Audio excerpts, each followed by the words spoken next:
মেহেরপুরের এপিডিসিএল 2 সংমণ্ডল কার্যালয়ের অধীনে উত্তর কৃষ্ণপুর চতুর্থ খণ্ডে বিগত কয়েক মাস থেকে বিদ্যুৎ লাইনের মেরামত না করার কারণে প্রায় সময় স্থানীয় মানুষেরা বিদ্যুৎহীন অবস্থায় দিন কাটাতে হয়।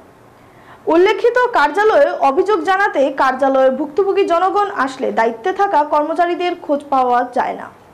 এমনই দায়িত্বহীনভাবে চলছে শিলচর মেহেরপুর স্থিত এপিডিসিএল এর দ্বিতীয় সংমণ্ডল কার্যালয়টি।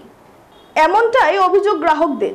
আজ স্থানীয়রা ফের কার্যালয়ে উপস্থিত হলে কাউকে না পেয়ে সংবাদ মাধ্যমে তাদের সমস্যার কথা তুলে ধরেন। গত কয়েক মাস থেকে প্রবলেম চলে আমাদের এখানে কারেন্ট উত্তর কৃষ্ণপুর পার্ট 4 নাথপাড়া 6 নম্বর ফিটারের আন্ডারে এটা।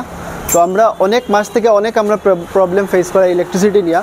আমরা এটার লাগে অনেক রিটার্ন অ্যাপ্লিকেশনও দিছি, লাইক এসডিও এখানে বা এজিএম ডিজিএম সবার কাছে দেওয়া দিছি আমরা ইন রিটার্ন যে আপনার এখানে কেবল লাইন হইতো কবে থেকে হয়ে যেত, বাট কেবল লাইনও হন না। আর প্রত্যেকবার লাইক একটু বাতাস দিলেই বাস পড়িয়া কারেন্ট জায়গা না মেনুটা কেবল করলিল তো, কিন্তু ইম্পর্টেন্ট যেটা জায়গা এই জায়গাতে কেবল লাইন মানে রোড সাইড যেটা আছে এইটারে তারা দেখাইবার লাগিয়া কেবল করে দিছে, বাট ভিতরের যে রাস্তা যেখানে মোস্টলি গাছপালা আছে, যেখানে বেশি গাছপালা পড়ে, এখানে কোনো কেবল করছে না। নর্মাল নেকেড অ্যালুমিনিয়াম অয়েল যেটার মধ্যে একটু বাস পড়লেই যায়, ঠিক আছে।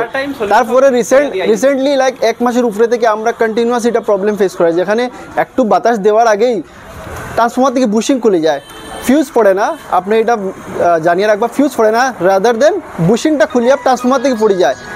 তারপরে লাইনম্যানরা আমরা রাত্রে লাইক 11টার পরে 12টার পরেও আমরা লাইনম্যানের ঘর থেকে আমরা নিজে পিক করিয়া নিয়ে বাঁশ কাটিয়া সব ইয়ে করিয়া দিই। আর তাই বুশিংটা একটা অ্যালুমিনিয়াম ওয়্যার দিয়ে বান্ধিয়ে আই যায়, কিন্তু আবার 1-2 দিন পরে যখন আবার বাতাস দিব আবার জায়গা জিনিস।